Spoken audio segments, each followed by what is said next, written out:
Good morning, good evening, good night YouTube. Haven't been on here in quite a while. Weather's not really been playing ball, so today I'm in my kitchen. I just thought we'd do something a little bit different today. I'm going to teach you how I make a nice, simple, Italian style tomato pasta sauce. It's really versatile, you can use it for most things. Because probably like me, you've probably got a glut of tomatoes around about now, and you're probably sick to death of picking them, what to do with them. Well, obviously here I've got a bit of a pan of them. I've got some large Moneymaker, I've got some Sungo Cherry, I've got some Black Opal, I've got Gardener's Delight, I've got all the usual favourites in there. So what we're going to do, we're going to knock up a nice, simple, Italian style pasta sauce. It freezes well, or you can put it in jars, it'll keep in probably the fridge, whatever.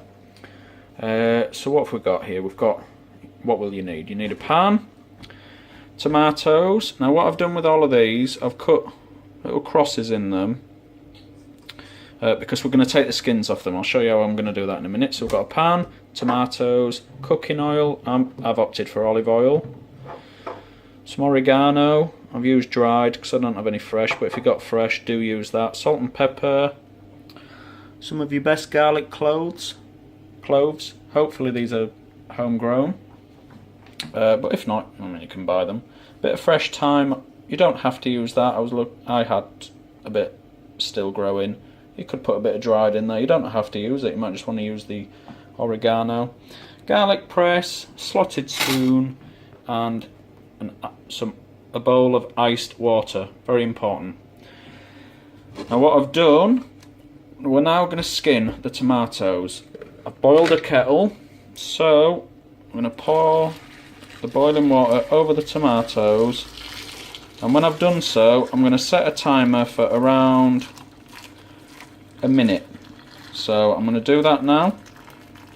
Right, the minute's passed, so now what we're going to do, we're going to get our slotted spoon and very carefully, obviously you don't want boiling hot water everywhere, is place them into the ice bath. So the shock of going from red hot to icy cold will make the skin shrivel, and hopefully in a couple of minutes they'll come off with ease. So as you'll see, the bigger one there's already well on its way, so that's good. It's just the skins are not really the part that you want. So I'll crack on with this and I'll bring you back when that's done. There we go. There's all the tomatoes all skinned. It's worth mentioning, you're going to have to get your hands in there and you know, peel them, but some of them are dead easy, some fiddly. There's the skins. Also, if you haven't got that many tomatoes, or you find this far too fiddly, you can substitute these with a couple of tins of these. Just your bog standard Italian plum tomatoes, and about 2 of these will make a good panful. In fact, I might even put one of them in with them because I haven't really got that many tomatoes for this example, but we'll see how we get on. Right, now the next step, get about 2 tablespoons of oil and heat it gently, and then we're going to add the pressed garlic. I normally chop it, but I'm going to do pressed garlic. You could do either. If you haven't got a garlic press, you can just finely chop it.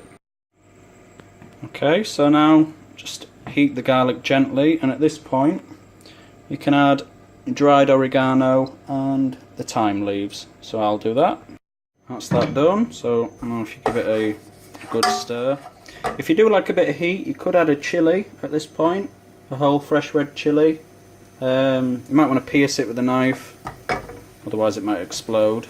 So we're just going to gently heat these. Give it a bit of a mix. And now we're going to add tomatoes. Because there isn't quite enough there this time, I'm going to also add plum tomatoes too. Give it all a good mix. Don't forget, if you've got some larger tomatoes in with your fresh ones, make sure you cut them up. But don't go too crazy, because the seeds can be quite bitter and they'll take a lot of the sweetness out if you cut them up too fine. So, and now just need to add some seasoning. Anyway, I've actually added a second tin of plum tomatoes because I like to have a good full pan, and I had less tomatoes than I realised really. But anyway, we'll plod on. They're a good way of bulking it out, and at least we've got half fresh in there, so that's great. I mean, it's all good for you regardless. So I've seasoned with salt and pepper now, so what I've done, I've got it on a very low simmer, and I'm going to simmer this for half an hour, stirring occasionally, and then we'll come back to it after that half an hour. I'll bring you back. And there we go. Now, I wish you could smell this, I really do. It smells absolutely delicious. So at this point you might want to taste it, add a bit more seasoning if you want, and also if you did add a chilli, which I didn't, but if you did, this would be the time to remove it, unless you fancy biting into it. Right, you can either use this as it is now. If you wanted a smoother sauce, you could use like a stick blender and blitz it up. When it's cool, you could put it in Tupperwares or Ziploc bags and it'll freeze really well, or it'll keep fresh in a jar for probably around a week, something like that. But so yeah, I just thought I'd share that with you. It's something I use quite a lot. I mean, you could add like there's all sorts of different uses for it, like add a bit of basil, some buffalo mozzarella, and some pasta, and just possibilities are endless. So give this recipe a try. It's really cheap to do, and a good way of using up your fresh tomatoes too. Or if you don't have many fresh tomatoes, so like in winter or anything, or you've just not had much luck, then go out. I mean, about 25p a tin, couple of tins of plum tomatoes, and you can do it that way instead. And all you need is a few herbs, a bit of seasoning, some oil, and a bit of garlic. You can't go far wrong. So just thought I'd share that with you all.